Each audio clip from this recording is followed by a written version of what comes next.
Hello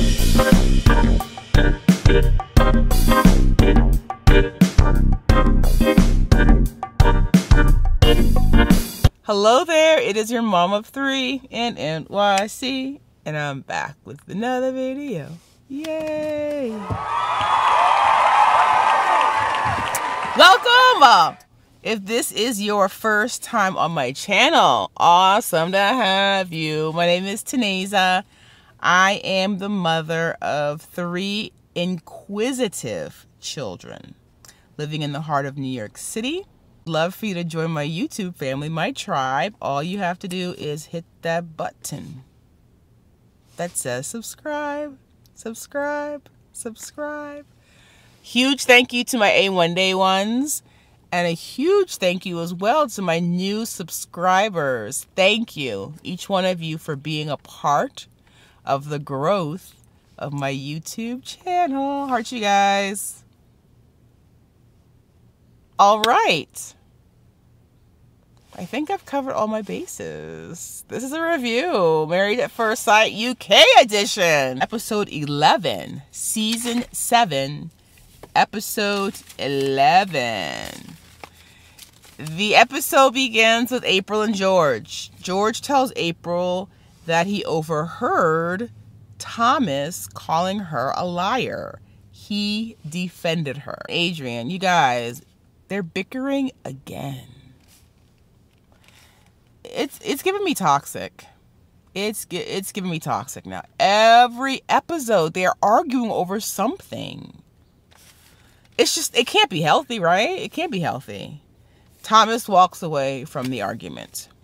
Shanita and Jordan, they have their first big argument after the couple's second dinner party. Shanita had corrected him about reading the question properly, and Jordan said that she was not a nice person. His feelings were hurt. I mean, it was embarrassing. He was reading the question, he stumbled and read it incorrectly, and she corrected him, and it was a mistake, and she made way more of it than needed to be made, and I can understand why he was embarrassed. Jenna and Zoe, they're having a tough time communicating. Zoe thinks that Jenna overshares. TMI with all the vegan facts. And Jenna thinks they're just facts. Like, why can't I say them?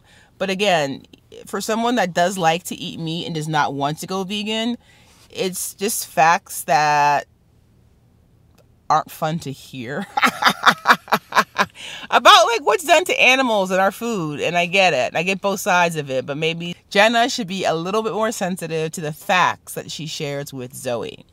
Keisha and Kwame. I told y'all Keisha was hurt.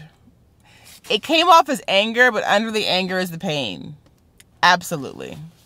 Absolutely. So if you have not seen my review for episode number 10, I'll link that below. But make sure you check it out if you need to know what Kwame did. But it hurt Keisha. And it hurt Keisha so badly that he was not allowed to sleep in their apartment. He just sleep elsewhere last night. After the couple's dinner party, Keisha asked Kwame to spend the night at another apartment, upset at what he said at the dinner party. All right, so Jordan, Adrian, and Kwame, all 3 get together. Jordan comments that Shanita makes knocks at his self-confidence. In my notes, the honeymoon is over, literally, between the 2 of them. George, PJ, Zoe, and Duca all get together. George says this is the best that he has ever felt. He and April are in an awesome place. Jess, Jenna, and Thomas get together. Shanita, Whitney, April, and Keisha get together. April does not want to talk to Thomas until he apologizes to her. Someone's lying. So at Georgia, I'll refresh you. At George and April's mini get together for drinks at their apartment, April and Thomas go into the bathroom. They chitter chatter. They leave. April tells Shanita, Thomas is talking about you. According to Thomas, it was her that was talking about Shanita. And so someone's not being honest. I don't know who. Someone's not being, it's either April or Thomas, because they have completely completely opposite stories. Either way, no bueno. We're too old. That's high school. That is high school. We're grown. We're grown. We're adults. All right. Second commitment ceremony. And again, this is probably the biggest difference between the U.S. Married at First Sight and the U.K. In this commitment ceremony they have literally every single week. So basically, you and your partner will write down whether you want to stay or leave. If both of you all say stay, we're in it for another week. If one says stay and one says leave, you have to give it one more chance, one more week at being together. And then if you both want to leave, then the experiment/marriage is over. So I noticed they're wearing the same clothes. So the second commitment ceremony is on the same day as the group chats. April and George. I have a side note first. Thomas is mean. Moves. Oh, yeah. So the commitment ceremony, Thomas is sitting there and Adrian moves to put his hand on him to kind of comfort him. And he moved his hand away. It was so rude. Rude boy. April and George. April is proud of George facing his fear of heights during Yes Week. George is 100% committed and positive. They have been fully intimate. Always gets a hand clap from everybody. Giving her a decision, April says that George told her off a lot and, quote, I love it. So the fact that George is standing up to her and telling her off and she loves that shows me that she has been in toxic relationships. I said it.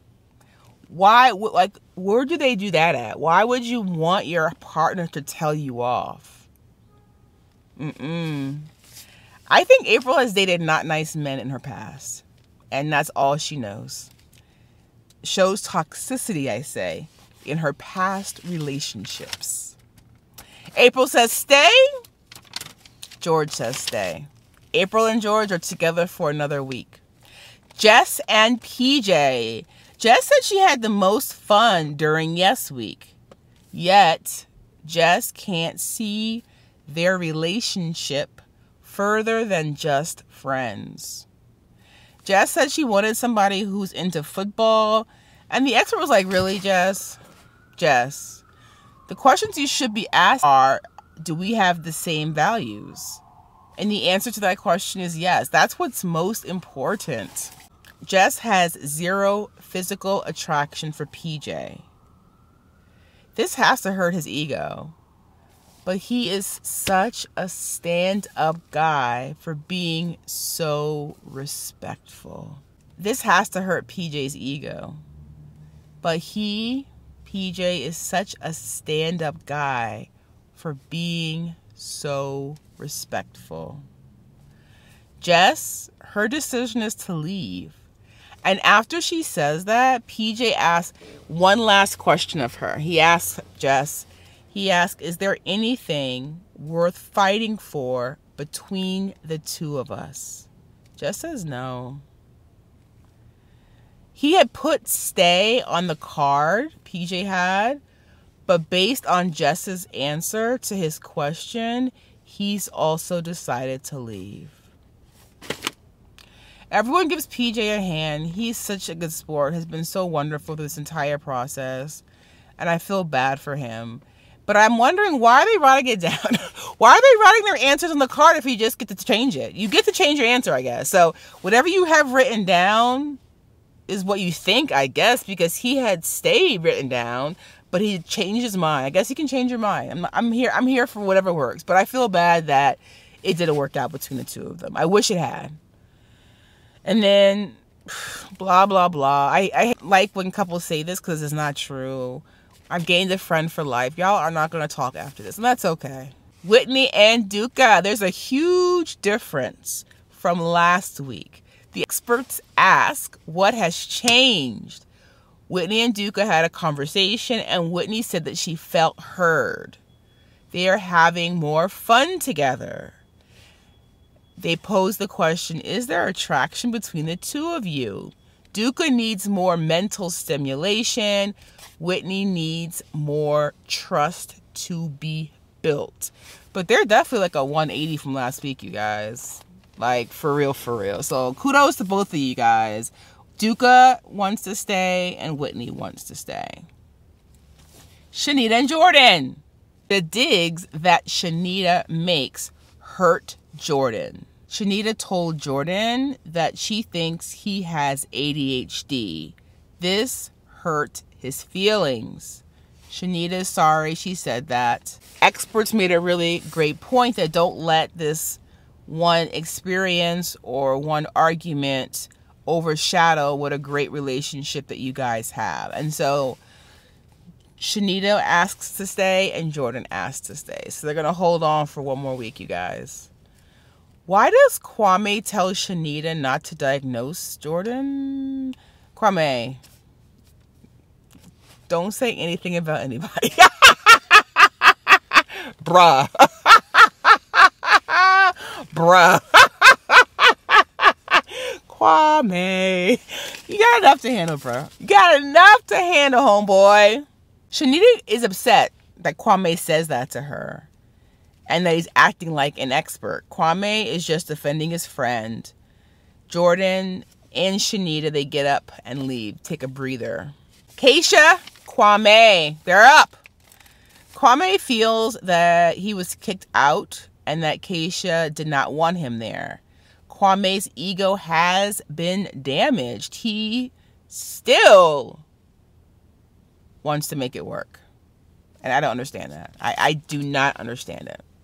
You guys are visibly act as friends. I do not understand it. She is...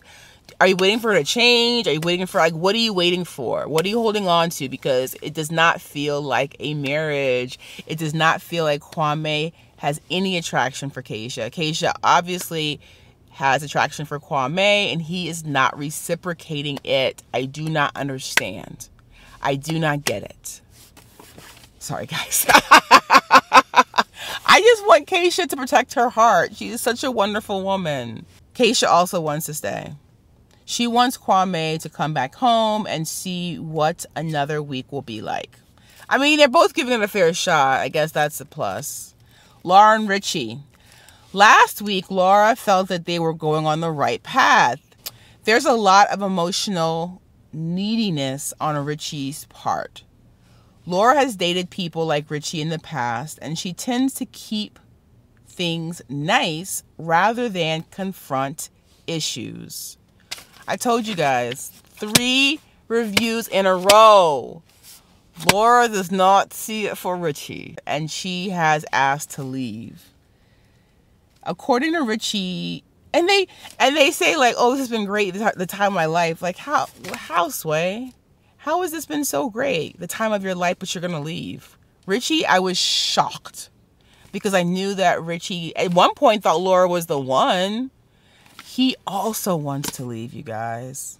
Laura and Richie are donezo. They're getting a divorce. The experiment is over. I was surprised. I thought Richie was going to try and hold on. I really, really did. Wow. I was shocked at that. Jenna and Zoe. Jenna feels judged for being the person that she is. Zoe feels that she has compromised more. According to the experts, the fear that the other partner is not there for you, and that's not the truth. You are there for each other. Jenna wants to stay, and Zoe wants to stay. And I think they're good together. Thomas and Adrian. Thomas is broken, disrespected, and lonely. Has apologized 6 times that week. And then he takes out this anger that he has. I think that's for April on poor Adrian.